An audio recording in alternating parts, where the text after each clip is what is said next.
what his plan and his will is. He's now using it to show me what it's going to be like in the future. Amen.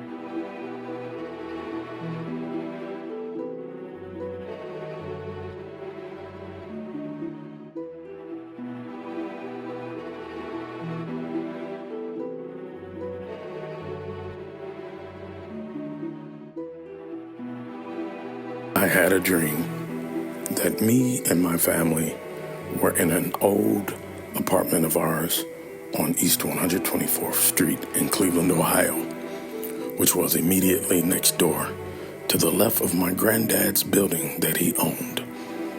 What is weird about this is that the building was standing and residing on Cargan Road, my old street in East Cleveland, where I was born and raised.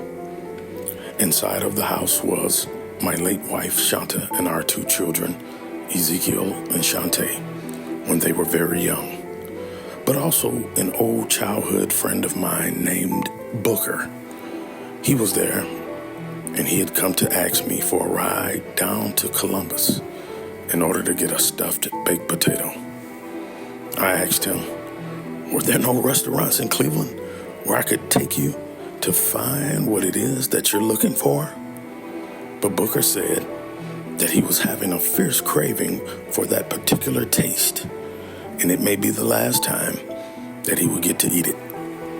He later told me that he was battling a terminal illness and would not have much longer to go before his life would end. He said, home, as many of my friends called me for short. Sometimes, man, you have to address the things that you desire in order to enjoy the moments that you have, my brother. Substitutes are not even considered an option. So enjoy what it is that you wanted before it's no longer no options. I remember looking around the old apartment and watching as Shanta had just got home from work and was directing the kids as they were helping her with dinner and setting up the table for everyone to eat. I told them I would run my friend to get his food and that I'd be right back later on that evening to spend time with them. I left out and went across the street and walked into what was our old childhood home in East Cleveland, Ohio, on the outside. But once I got in on the inside, it was an apartment that had a long hallway that stretched all the way to the back of the building. It seems that I had lost Booker on the way to get dressed to take him down to Columbus and didn't see him anymore. So I thought I would take a nap while I had a chance. But I wanted to FaceTime my baby boy Harper. When I called him, he picked up the phone and appeared in the video. And we laughed and shared pleasantries. But it was getting late, and he was already very sleepy. And honestly, so was I. I asked him not to hang up, but let's just stay on FaceTime and enjoy the moment. I told him, even if he falls asleep, leave his phone on, and I'll watch over him as he sleeps. I was so sleepy myself until I dropped my phone out of my hand, and it woke me up. And when I woke up, Harper was laying next to me asleep in my bed. That is until someone knocked loudly at the front door. He jumped up to go and answer it, but I held him back and said, wait, son, don't get that door. They'll go away soon. But yet they continued to knock as if they knew that someone was there. My son then ran past me to attempt to listen to the door to see if he could hear who was out there or take a peek and see. But he saw no one. Meanwhile, I listened as I heard the footsteps in the hallway walk away. But I knew they hadn't gone far. So I told Harper to wait in the apartment, and I would go out and see him later. When I walked outside of the apartment that me and my son was in, I saw my little white Hyundai that I had back in the early 1990s in California, parked at the foot of the driveway that was next to the apartment building that was from 124th Street. I ran inside the apartment where my family had been waiting on me to return, but I found that the house was empty. I found that weird because the car was still sitting outside in the driveway, and I wondered where in the world could they have gone and how would they have gotten there. I jumped in my little white Hyundai and soon realized that the car no longer worked and it couldn't move. So I decided that I would walk out to Euclid to see if my family was at our home that we had out there in the early through the mid-2000s. After all, it was the last place of residence that all of us was happy together as a family unit before life's circumstances took us all away from there. When I got there, I found that my kids were there. My oldest son, Ezekiel, was in the kitchen starting dinner, and my daughter, Shantae, was at the dining room table doing her homework. I assumed that my wife, Shanta, was probably in the basement doing laundry to get the kids' clothes clean before school the next day. So I went to the basement to talk to her. But after going down the stairs, I realized that she was not there. I hollered up the stairs to the kids and asked them, "Hey, where's your mom?" And honey, my daughter Shantae, she said, "She hasn't made it home from work yet." So, then I just decided to stay in the basement and wait on her and play with our dog LeBron until she got home. And not long after, I could hear the front door open upstairs and her footsteps walking through the house. I remember how nervous and anxious I felt, all at the same time, knowing that she was back in the house and I hadn't seen her for so long. Even in my subconscious state, while dreaming this dream, I knew that she had been no longer with us, as she had passed away a few years ago.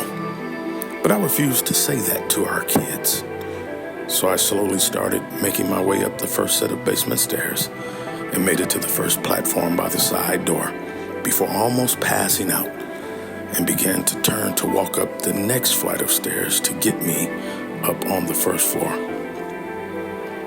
As I lifted my foot to go up the second flight of stairs from the basement to the first floor, I was now on a longer stairwell that belonged to our very first apartment in Cleveland Heights, Ohio, that Shanta and I was able to afford as a young married couple with our brand new baby boy Ezekiel, being only a couple of months old at the time. It was a third floor unit at the back of a big 2-family home, and the rent was barely anything at all. It even came with our own little mouse to greet us. Shanta was sitting at the top of the stairway, waiting for me in a beautiful blue gown and a shiny gold necklace on her neck. Her hair was done nicely in the short-cut hairstyle that she loved so much in the early 2000s. She saw how I was struggling to make it up the stairs, so she stood up and reached out both of her arms to me as the light from the bathroom that immediately faced that stairwell was gleaming down on us. While putting my hands in her hands, I said, "Hey there, Skinny." And she smirked with a very small grin on her face. But then I realized just how inappropriate and unthoughtful that loving and joking statement was. How soon it had slipped my mind of her inability to eat during her final months of life, and that her entire body had gotten frail and thin, as her midsection was the only thing with significant weight due to the organ damage there. So I then said, "Well, if it isn't Chandelier Arrington." This name referred to one of my many nicknames that I gave to Shanta, and it was based off of a character that she and I both loved from an old movie written by comedian Robert Townsend. She laughed as she pulled me into her arms and gave me a big old hug. Our son Ezekiel was in the bathroom just above the stairwell, cutting his hair and lining up his beard. And he said to us, "Man, look at my parents. Y'all about to make me cry." The emotions of that moment was then awakened as I heard the words of my son and as I felt the warm embrace of Shanta. realizing what this event was all about and the purpose of her presence there, along with her warm and welcoming embrace. It was the same reason why I didn't want my younger son, Harper, to open up that knocking door at the apartment where he was at with me, because I knew who it was that was knocking on that door for me. I asked Sweet Pea, the family nickname for Shanta, "So how's things now?" She replied with a big smile on her face and tears in her eyes. She says, "All is well." It was then that she began to sing a song with the voice of an angel. It was the most melodic and beautiful arrangement I believe that I've ever heard in this life, and even the one to come. It sounded bright and golden and anointed and God-inspired, as the words and the lyrics, they hit and they pierced my heart.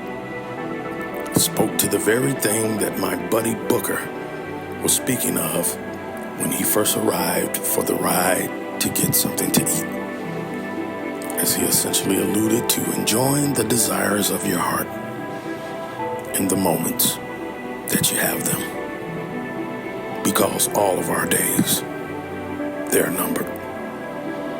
In the book of Lamentations, chapter 3, verses 21 through 26, the prophet Jeremiah, as he cries unto God on behalf of his people, considerately conveys to us that Israel, as they knew it, had come to an end. Yet, in spite of its godly justification to be as such, he reveals that sometimes the end really isn't the end.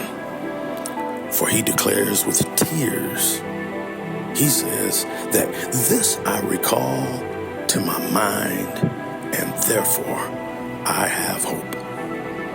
It is of the Lord's mercies that we are not consumed, because his compassions never fail. They come to us new every day. His faithfulness is great. My soul declares that the Lord is my portion, so I will trust in him. The Lord is good to those that wait for him, to that soul who will look to him. It is good that a man should both hope and quietly wait for the salvation of the Lord. People, it sounds to me that Jeremiah was painting a picture for us that no matter what things may look like, even when things seem to have ended not so well, that God is the great equalizer of our souls, and he doeth all things well. So as Israel's great prophet Moses penned in the very first and the oldest of the Psalms, and as he took that psalm and it was arranged and then given to us by the beloved psalmist of Israel, King David, in Psalms 90 verse 12, he says there, "Teach us to number our days, that we may give our hearts to living wisely." Yeah, like Sweet Pea said, all is well, y'all. And it is so.